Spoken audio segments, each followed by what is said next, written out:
What's up, bitches?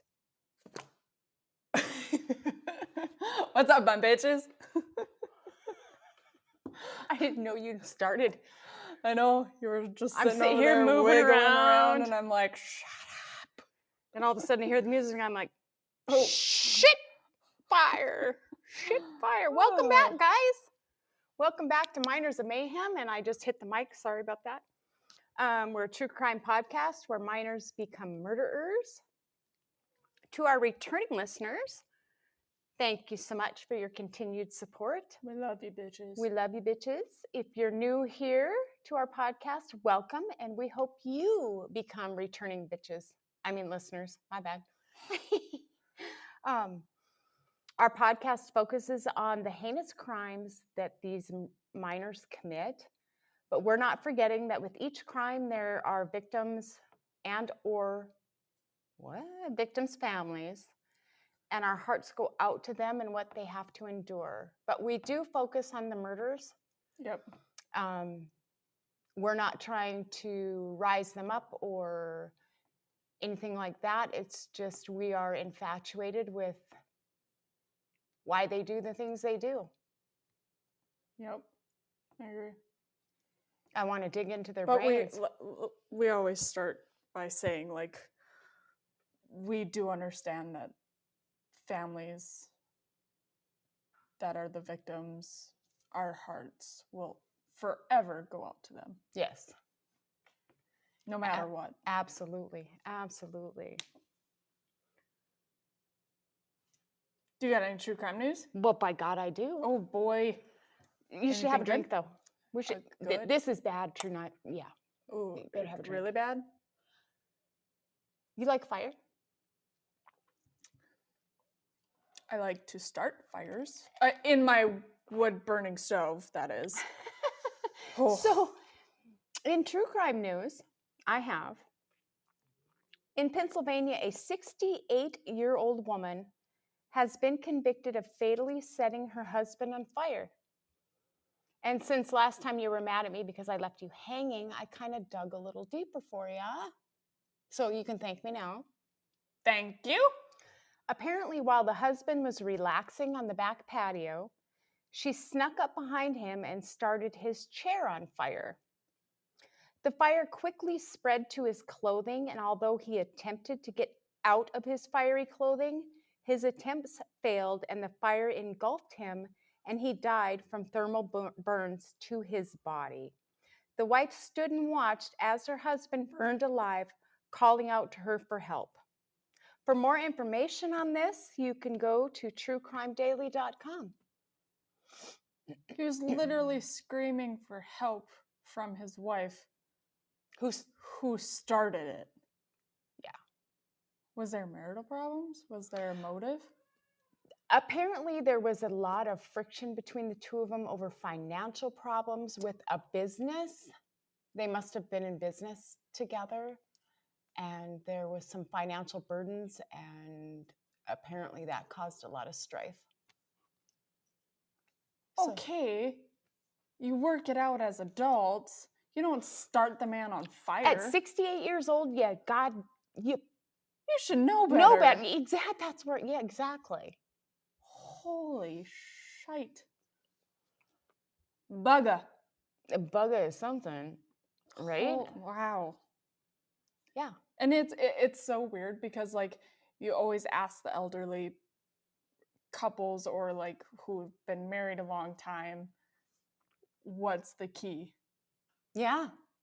Apparently to her, it's start your husband on fire. Well, even at your wedding, that was so cool. You didn't, instead of throwing the bouquet, yeah, you asked who had been married the longest. Yep. And the couple that won were married for 68 years. 68 years. Yep. 68 or 58? 58. 58. Yep. Yep. And I love them dearly. Mm-hmm. I've always looked at them as my like grandparents of some sort. Mm-hmm. They were my second parents. Yeah. Anytime I ran away from home because life sucked, I went to their house and my mom would call and she would answer and all my mom would say is Eden there? And she'd say, yep. Okay, thank you. Mom knew I was safe. Mm-hmm. So she just left me there. Yeah. So yeah. Wonderful people. Wonderful people. Love I them worked to with death. I worked with them for many years. Yes. Love them. Huh. I'll be down. Yeah. So, what are we doing today? Weird. 37. That's murderous. That's something else. Oh, That's my resources. gotcha. That's where I go all over the place to check out what I'm doing. So we are doing the, I don't even know how to say it. It was so unnecessary. I mean, all murders are unnecessary, but this one, is that the kids running around? Yeah. Good Lord. Yeah, they're loud. This one's really sad. I can't remember. Did we mention last week that we didn't understand why that episode wouldn't upload? Did we cover that? We thought there was something explicit in there, didn't we? Oh, okay. So we did bring it up. Okay. But the last one uploaded. Yeah. The one that you did. Yeah. I The think one it was before that. the one before that didn't upload to video. What happened? Well, besides the fact that we were totally bombed and my husband had to drive all the way here, which is an hour drive. Yeah, Mom drives an hour every week. 1 hour here and 1 hour back every week to do this podcast. Yeah. And that particular week that we couldn't get that video uploaded, we might have had too many pickle shots. What were we drinking that day? No, we were drinking the Bismarck Brewery, like the raspberry lemonade, the cranberry vodka, and Apple pie.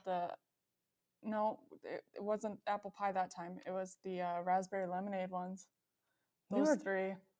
Plus pickle shots. I bought 8 pickle shots and they were all gone. I was like, oh, this will last for, 2 weeks. If we do 4 each. It was all gone. I should have known better. Yeah. Well, speaking of pickle shots. Speaking of pickle shots. So my BFF, take another one. My BFF, my person, you know who you are. Your name starts with an A, my lady. I introduced her to pickle shots. Ooh. She was not impressed. Even with the spicy one? Well, the normal one she didn't mind too bad. But the spicy one about killed her. Well, these ones are really spicy for some reason. Yeah. They're like... So here's to another episode. What episode are we on 25. Now? Holy crap.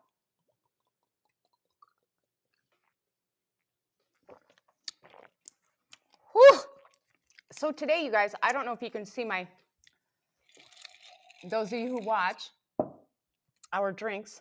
I'm on the naughty list. I'm on the enjoy every moment. Whoa, that's spicy. Oh, some Hummer. Bye-bye. I made Mexican mudslides and pina coladas. Now, Brianna didn't care for the Mexican mudslide. I love them. So she's drinking the pina colada and I'm doing the Mexican mudslide. Yep. And mixing the cream drinks with the pickle shots might haunt us later. Let's just put these away. Oh, no. Is there only 2 left? Yep. Oh, we're not putting those away. Bring that back. No. I don't want a curdly stomach. It's too late. We've already had 2 of them. So we're doing the murder of who? You said it was Ask unnecessary. me a question when I'm drinking. Sorry. Yeah, and so there's a really... I haven't ate today. I ate on purpose on the way here. I made Dad stop. I'm like, I better grab a bite because Sunday is my drink day. And we work tomorrow. And everybody works tomorrow. And I don't drink except for on Sundays. So I'm kind of a lightweight. We know. Because you prefer other things over drinking mostly. Oh my gosh, you guys. I have discovered the wonderful land of mushrooms.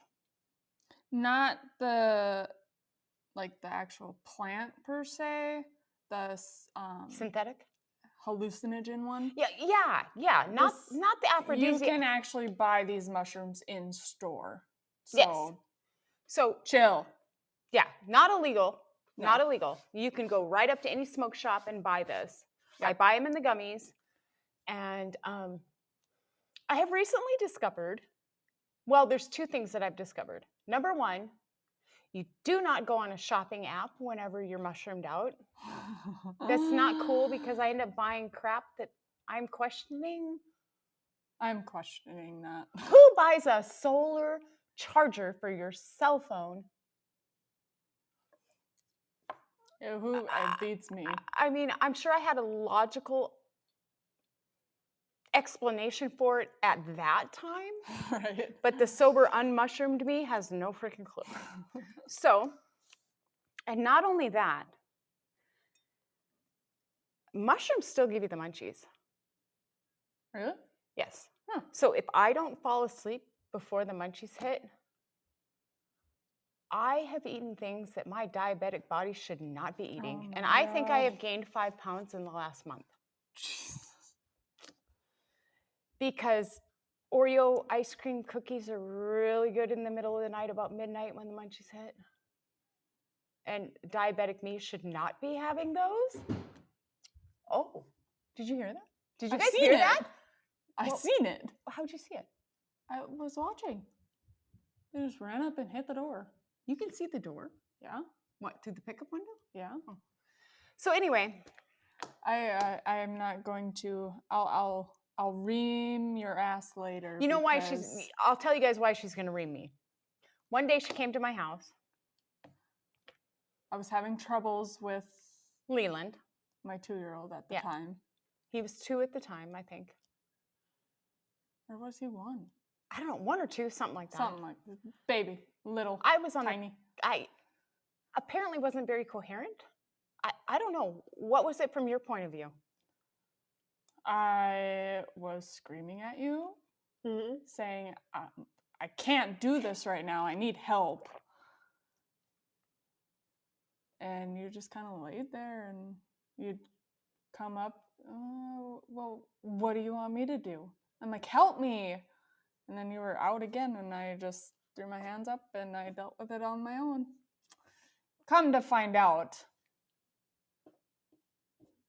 What did I come to find out, mother? That I was very close to a diabetic coma. Huh. Yeah, because you had a bowl of cereal.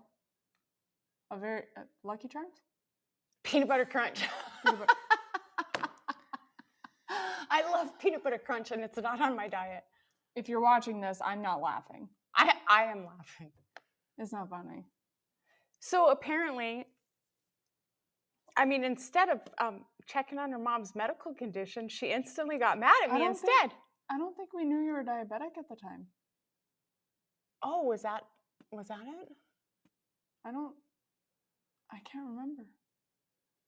I was incoherent anyway, and I was it was you were freshly diagnosed with diabetes and you hadn't trained yourself to say no yet. So you still did what you wanted and ate what you wanted. Yeah. And I didn't know she had ate cereal before I'd come over. So then when she wasn't, I thought she was just really tired, but here she was damn near in a coma. And when she woke up and she's like, yeah, I crashed. And I was like, well, what do you mean? And she's like, well, I had a bowl of cereal before you came over and I lost my shit on my mom. So now every time we go somewhere and she's with me and I want a little piece of dessert, she will go get the dessert. She will cut 1/4 of it for me. Mm-hmm. I will not. She will not go through that again. No. That was a bad deal. That was scary. But in my defense, I didn't really know how to control my diabetes at that time. I mean, No, I was new. but you could have told me that you ate a bowl of fucking I didn't- cereal. I don't think I was coherent enough to know what was wrong with me No, probably not. because I was so out of it. All I wanted to do was shut my eyes. Mhm. I don't even remember you talking to me. So, anyway, off that subject. Should you even be drinking this shit? No, but I was good all day to prepare for it. Mm. And now I'm going to mix that. And this is just an energy drink with no sugar in it. Okay, so So, anyways, now that we've bantered for 20 minutes, we have 15. All right, we're going to do the unnecessary murder of Amber Hess. There's a little bit of a twist at the end. Okay. Because you will truly find out how unnecessary this murder was. Oh boy. Okay. I don't know. This one's not going to be like, it's not your sibling one where you get so angry about the sibling one. And it's not, what else makes you angry? Finances. No, it's not that either, but we'll get into it. So Okay. we're going to go to a quiet town of Queen Creek. That's kind of hard to say. Queen Creek? Queen Creek, Arizona. Can I stop just for one more second? Yeah. Can you tell me, my daughter called me, you guys, my 14-year-old daughter called me a cringy queen, boss, boomer, no cap. So what she said was, what was the first one? Cringy, so embarrassing. So a cringy queen boss Cringy queen boss. and no cap. Boomer, no Oh, cap. boomer. Well, you know what a boomer is. But I'm not a boomer. No, you're a I'm a Gen Xer. Gen X. I'm a millennial. Anyways, she called you cringy. She called you old, and no cap means like no bullshit. What's the queen boss part about? I don't know. So I'm a cringy queen boss, boomer, no cap. You're an old queen boss. No bullshit. No cap means like no bullshit. So I'm an embarrassing queen boss, old, no bullshit. no bullshit. No, like the statement of no cap means like what I just said was No shit, man. Was no lie type deal. Yeah. So I'm an embarrassing queen boss. I guess. I'm an embarrassing old queen boss. Yeah. That's what she said. I'm going to kill her. Ma! With love. I'm going to smother her. I'm going to smother her in her sleep because she was laughing the whole time when I was just standing there going, what? Can you break that down for me? So she basically told me I was embarrassing, but I'm still a boss lady. So since we're taking I'm gonna kill you seriously, I'm gonna put you in a home. What? You just said I'm gonna kill her, and since we need to start taking that statement seriously, I'm gonna put you in a home. Oh. Starting tomorrow. No cap? No cap. No cap. Did I use that in the right context? Yeah. Great. No cap, I'm putting you in a home. Great. Yeah, I probably All jokes aside, I probably shouldn't have said that. But you see how that's taken? Like, I'm so used to saying that. Like, I would say it to my brothers. I would say it to... I know. I'm going to kill you. I'm really not. Right. I promise. And like last episode, we were just saying like how us parents should take it more seriously, and here it just flows out of my jaw. So here I am being serious. As you... And putting you in a home. I got the perfect home. Yours? No. Then I'm not going. You would hate it here. No, I wouldn't. I'd get to be with you It's and my grandkids. Fortnite all day, every day. I play Fortnite.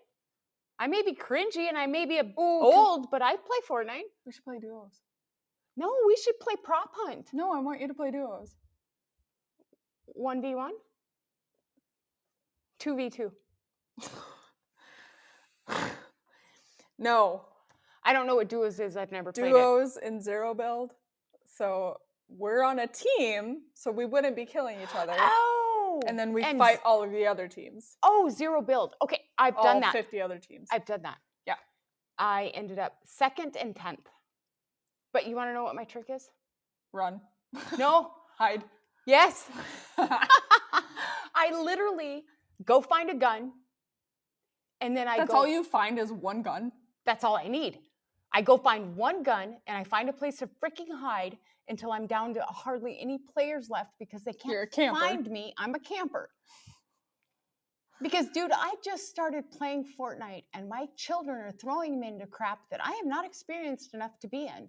So, yes, I hide like a little bitch. All right, we're going to play duos after this. And I'm going to hide like a little bitch. You're going to follow me.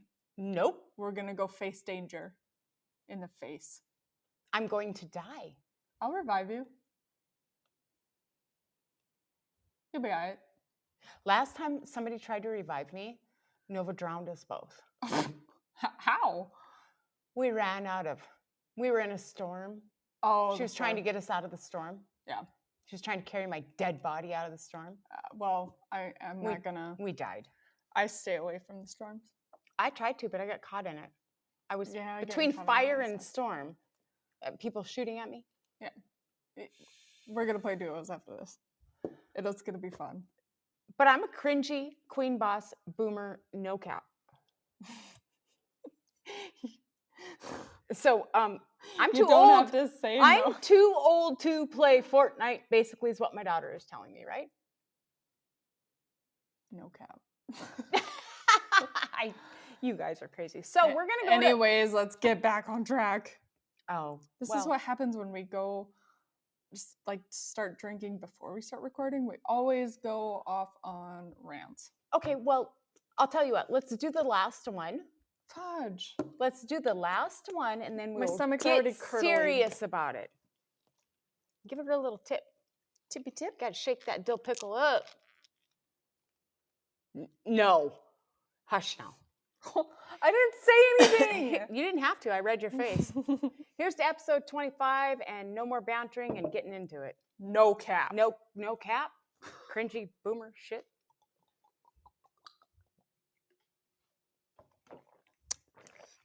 I can drink like a boss on Sundays. I was not prepared for that shot. Hi, Gary. So we're going to the quiet town of Queen Creek, Arizona. No cap. No cap. It's located about 35 miles from Phoenix. We're going to go back to the year 2007. And as per the 2010 census, let's make up my mouth water. As per the 2010 census, the population was approximately 26,000. Dang. Yep.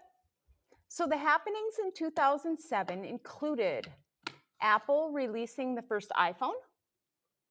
27? 27. 2007. 2007. Facebook and Twitter went global. And the final Harry Potter book was released. Umbrella by Rihanna spent 7 weeks as number 1 on the billboards. Umbrella by Rihanna. Mm-hmm. Rihanna. What did I say, Rihanna? Okay, whatever.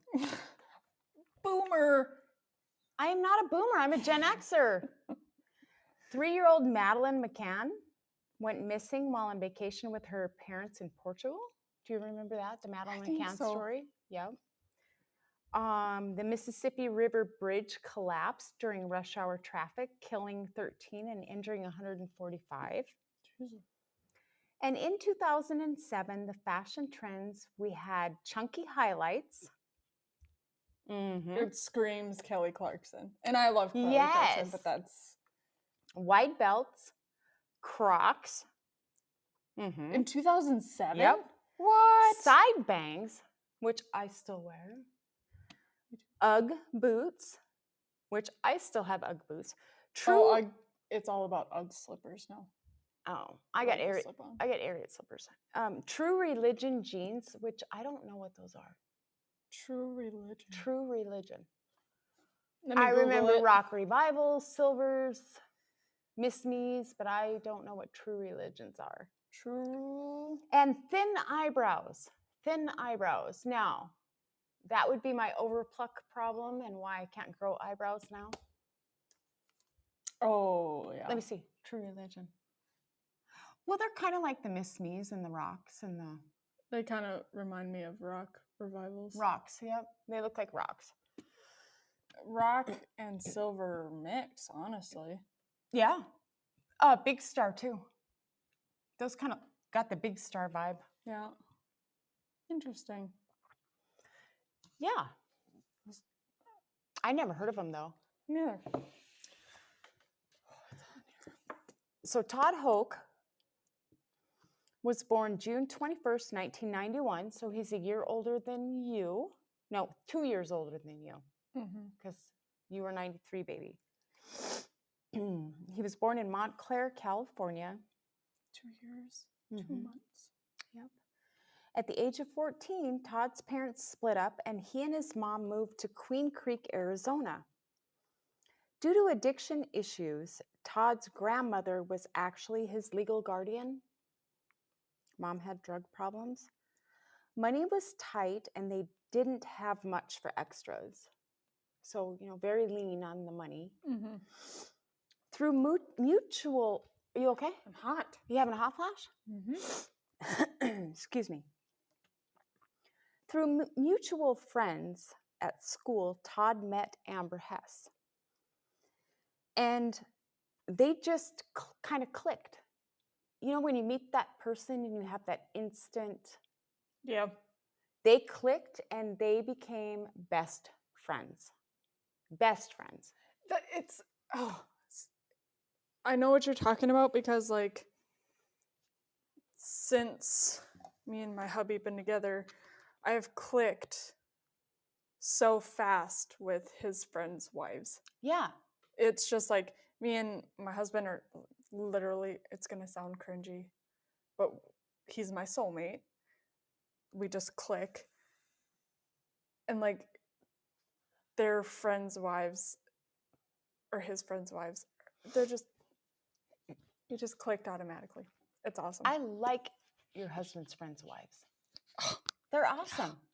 I mean, all of them.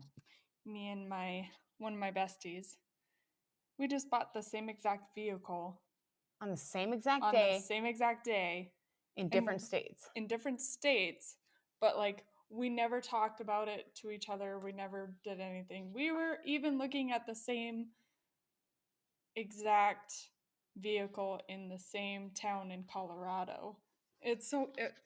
Yeah. But hers is crazy. Hers ended up being a dark blue, and yours is silver. That's so cool. I love your new rig. Oh man, I'm telling you, if I still had a huge family, I think I would have one of those. They're so roomy. That thing is, with the 3 kids and the wheelchair, you'll still have room for groceries. Yeah. My uncle got all mad at me last night because I told him we're twinning because he has a Ford Expedition. But I told him, I said, I got the Ford Expedition Max Limited. And he did like, not. Oh, you just had to one-up me, didn't you? And I was like, sure did. Oh, that's awesome. But if you know me and my uncle, like, we're... Is that rust color one that he drives? Or did he get it It's red. Is it red? Okay, so back to where we were. Money was tight. I said that. Clicks. They clicked. So Amber was described as being adventurous and not afraid of anything, with a personality larger than life. Really? She was just big personality. And once she was your friend, that reminds me of... You're friends for life. That exactly reminds me of one of my other besties that bridegroom scary. Oh, I know who you're talking about. Yeah, the night we met, we just instantly I met her the clicked, same night you did. and we were inseparable. I just love her. She's such a and doll. she's got a big personality. Oh, she's such a little lady, and her personality just outshines everybody. Yeah, she reminds She's a me tiny of. little girl. Mm-hmm. Oh, she's so cute. Oh, she's so fun. So Todd and Amber did everything together, just like best friends would normally do. Todd spent so much time away from home that his mom started getting on his case about it. But Todd liked being with Amber and her family. He really felt at home there. There was a sense of normalcy that he didn't have at home. Because his parents were split? His parents were split, and his mom had addiction issues. There was just, he would join them for family dinners, movie nights, video games. Amber really listened to Todd, and he told her things about his personal life that he couldn't talk to anybody else about. Amber was what I would refer to as a fixer. She loved to help people, especially her best friend. So in my mind, I at one time was a fixer. Currently? Yep. I'm not no more. I'm a fixer currently. I am no longer a fixer. How'd you get out of it? Well, marrying people that I should have never married because they needed to be fixed, and realizing that I couldn't fix them, they had to fix themselves. Mm-hmm. That is what woke me up. See, I don't have that issue necessarily, but like when somebody's upset or like one of my friends is going through something, I just want to like run to them and be like, "Let me fix this. Let me help you." But you can't. All you can do for those people is listen.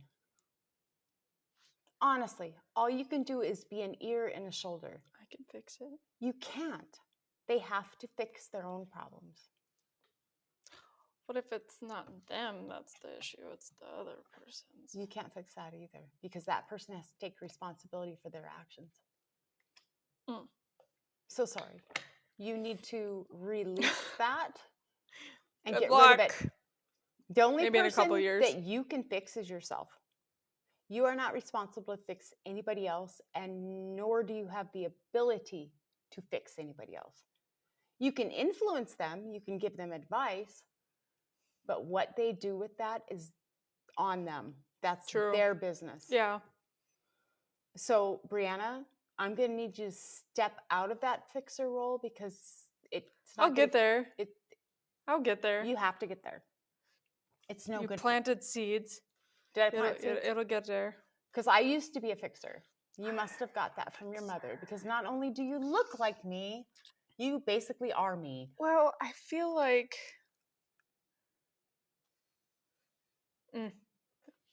continue. You had something. I do, but we'll discuss it after. Okay.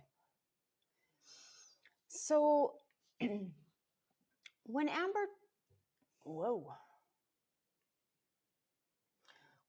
turned 16, her parents gave her a car for her birthday. Giving her sound familiar. You got a car way before you were 16, though. Yeah, I didn't have my permit. You didn't have 15. You didn't have. You were 14. Yeah. You didn't have your permit. Yeah, because I failed. You didn't have nothing. I failed the test. And you found a Mustang. And I found the Mustang. That Mustang. Yeah. But I had taken the test and had failed. The first time. And in between the first time and the second time, I found your Mustang. Yeah. And I just had to have it. She had to have it. And Mommy was a single mom, but she found a way. I had to get a job. I had to co-sign your loan. Yeah. I helped you. I made some of your payments, and I made you some were of your in charge insurance of the payments. You were in charge of the payments. I was in charge of the insurance. No, vice versa. I was in charge of the payments, and you were in charge of the insurance? I cannot remember. Me neither. It's been a hot minute. I missed that dang thing. Well, you got T-boned. Yeah. Okay, we're not going to talk about the T-boning. No. So that gave her and her best friend freedom. They spent hours just driving around, talking, and listening to their favorite music, which is what most of us did when we got our first cars. Mm-hmm. Can confirm. They spent so much time together that some of Todd's guy friends were giving him crap about him and Amber being an item. But even though they were not an item, in fact, Todd had a girlfriend. So I've got two different resources here. One resource said her name was Vanessa, and another one said her name was Elena or something. So I don't know if I should just call her the girlfriend. Probably. Okay, so from here on out, we are going to refer to her as the girlfriend because there was two different names and two different resources. And you know the weird thing, they were both documentaries. So these were televised. Were they talking about two different girlfriends, maybe? No, not that I'm aware of, no. What the heck? Because a lot of the same happenings happened, Hmm. but they gave two different names. One gave, it started with an A, Elena, I think, and the other gave Vanessa. So I do not know 100%. If you can't trust that, what can you trust? So I'm going to go with just the girlfriend.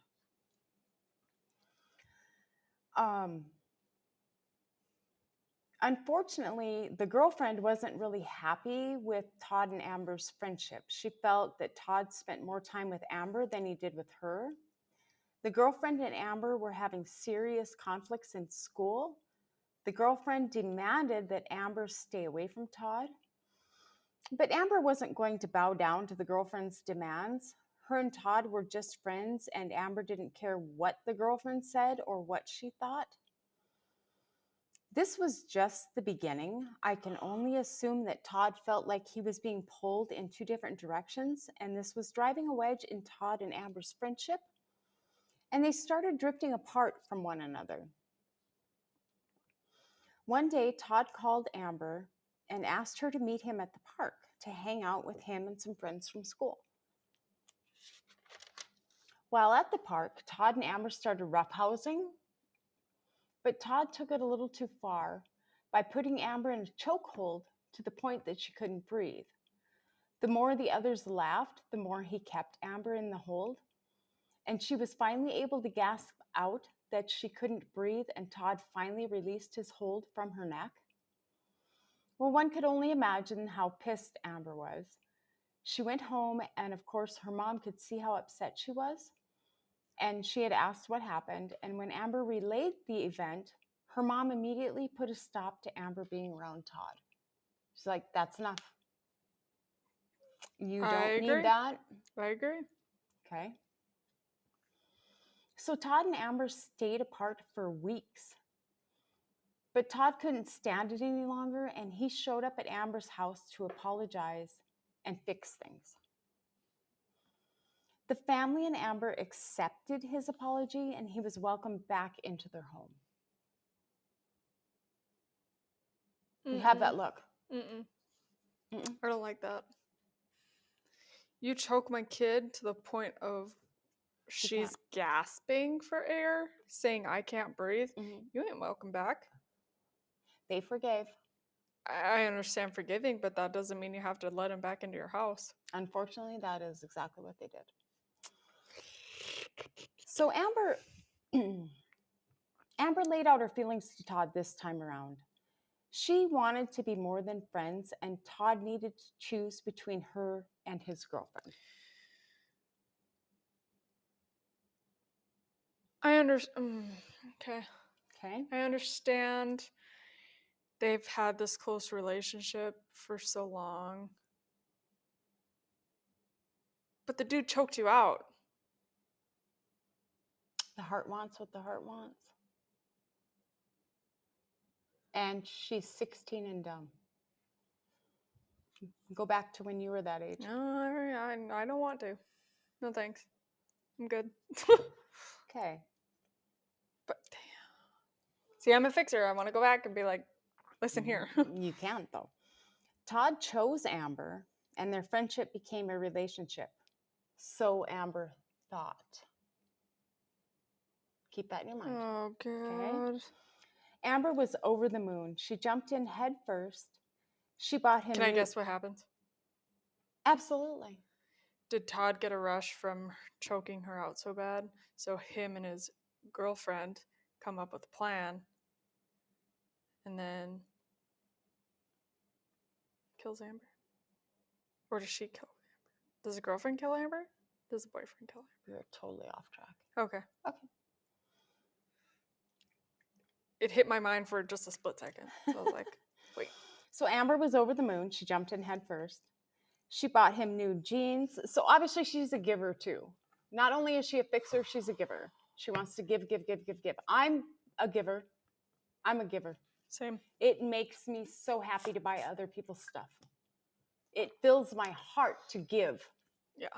So she bought him new jeans, shirts. She basically spent every cent that she had on buying things for Todd. Unfortunately, on one of her trips to the mall to buy another something or other for Todd, she ran into Todd, but he wasn't alone.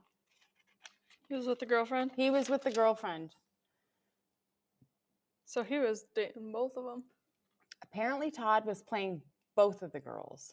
He never chose between the two. Amber was devastated, and she spent hours locked up in her room crying.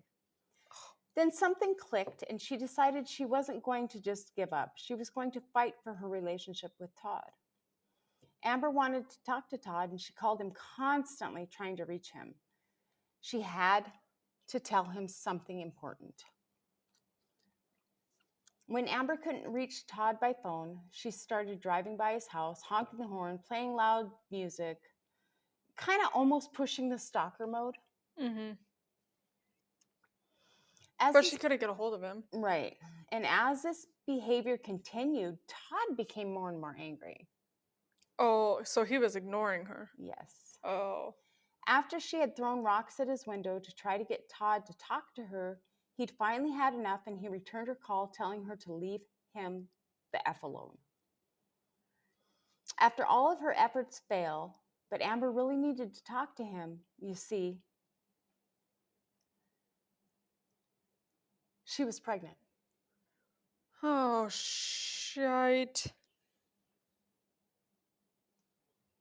Bugger. Not being able to get to Todd to talk to him and needing to talk to somebody, Amber confided in Nick Castillo, a mutual friend of both Amber and Todd. Of course, Nick ran back to Todd, which maybe that was Amber's plan all along. Who knows for sure? But Todd did not take the news well at all. He was beside himself. They were just teenagers and certainly not prepared to be parents.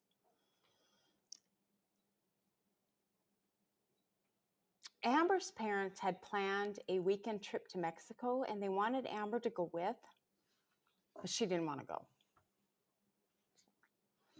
Todd was supposed to come over that night and hopefully they would get a chance to talk. So she forgoed the Mexico trip. And they left Friday morning and they were coming back Sunday. So the parents left for the weekend trip, and later that day, Todd showed up at Amber's house, but he wasn't alone. To Amber's surprise, their friend Nick was with Todd. They had something to eat and watched a movie. They went to a movie, and then after the movie, they came back to Amber's house.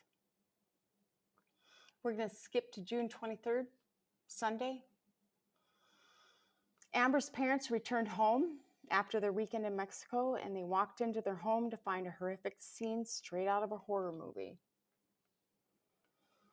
There was blood splattered on the kitchen counters, the walls, the ceilings, the kitchen appliances. It was covered in blood. The garden hose was running in the house as if someone had tried to spray the blood out of the house. The only thing missing was a body and Amber's car. As Monday rolls around, a deputy is out and about just kind of keeping his eye open for Amber's missing car or for Amber, because by then the parents had reported her as a missing person. He went down a dirt road that was kind of a desolate area by railroad tracks. And he Did he just have a feeling to go down there? Is it a regular routine that he goes down there? I think he was just looking, just looking. Just looking. Just looking at places for the car. But what he came upon was a body. And this body was burned beyond recognition. The face was hardened and contracted and burned black, making any identification impossible without scientific means. They did believe that the burnt body was that of a female because the unburnt feet had purple painted toenails. It wasn't until they were able to get dental records that the body was identified as that of Amber Hess. Shite. Friday night during the movie, or after they got back from the movie and they were watching TV at Amber's house, Todd signaled now to Nick to make the first deadly move on Amber. Nick went up behind the couch and used a cord to choke Amber, but Amber fought like hell, and the cord broke and she was able to get away. So Amber confides in this Nick person, and this is what he does. But they cornered her in the kitchen and got her down to the ground and started kicking and beating her. And when Todd exclaimed that the bitch just wouldn't die, they grabbed kitchen knives and started stabbing her. They tried to clean up the mess, but they gave up and decided they needed to dispose of Amber's body. They grabbed the comforter off of Amber's bed and wrapped her in it and drug her out to her very own car where they put her in. And they found a desolate spot out in the country by some railroad tracks, and they pulled her out and soaked her in gasoline and lit her on fire. Amber's car was located parked in between Nick's and Todd's house. So via digital trail and tips, the police were led to Todd and Nick. When they were brought in, the investigators used their tactics and Nick confessed. It was discovered that Todd and Nick had been planning this for weeks. Todd used Amber, and when shit got real with her becoming pregnant, he wanted out. And Amber disappearing was his only solution. It's not, though. But there's a twist to this.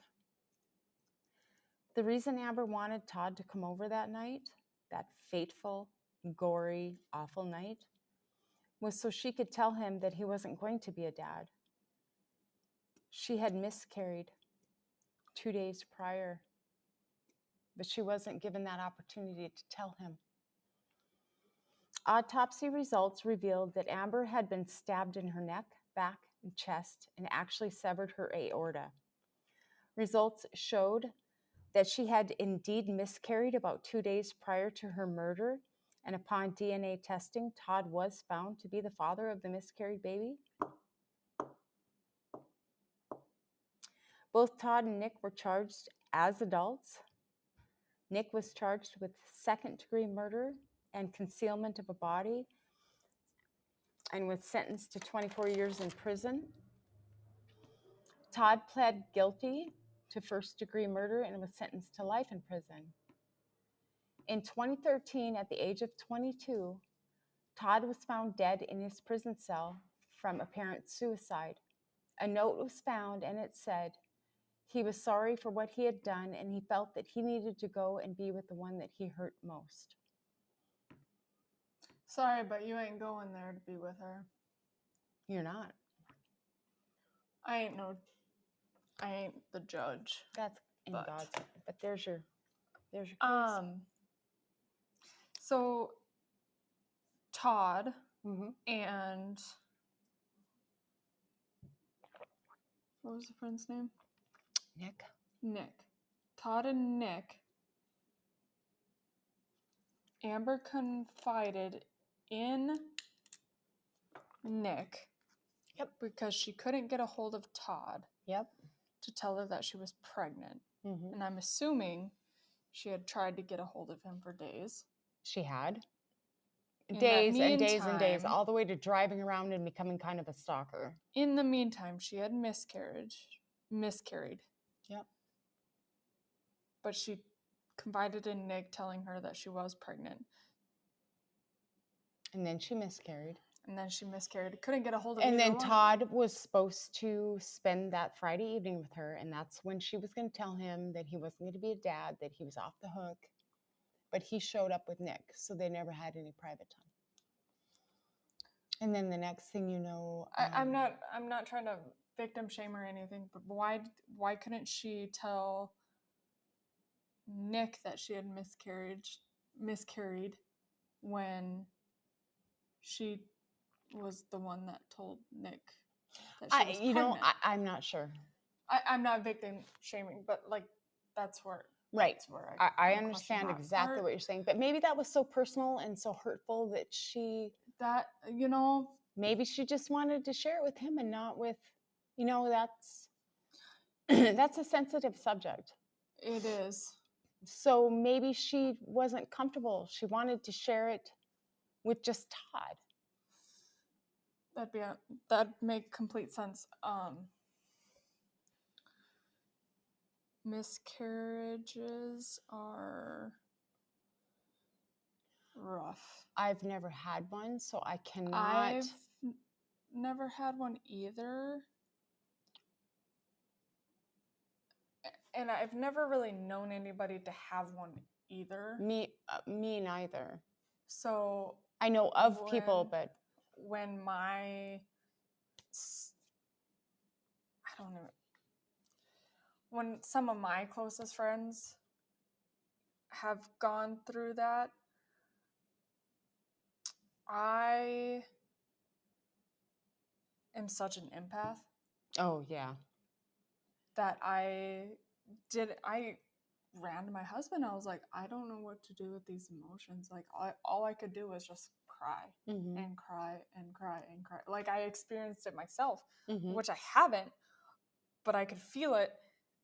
And it's like, I've never had to deal with those type of emotions before.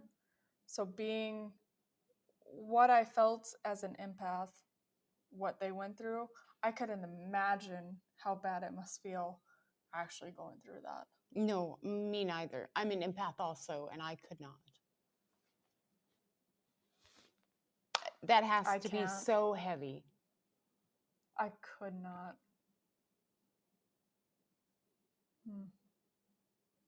Very senseless. Wow. Unreal. That's my case. I didn't like it. I didn't either. That's a tough one. But they need to be out there. They do. Our hearts definitely go out to, Amber and her family and what she had to go through. Like I couldn't imagine. I could not imagine because she was 17. She was tickled pink that Todd actually chose her. Yes, she was so in love with him. Then she, you know what first love is like, and then she had to go through this miscarriage by herself. She hadn't even told her parents that she was pregnant. So she literally was alone. This by herself. And I'm assuming that's why she didn't go on that vacation. She was probably,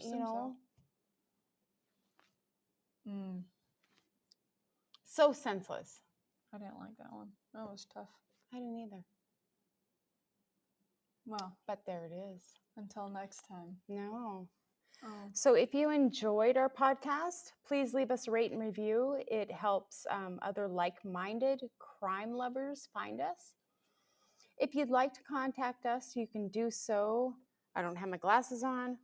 via email at minersofmayhem@gmail.com or via Facebook Messenger. Just type in Miners of Mayhem in your search bar and we should pop up.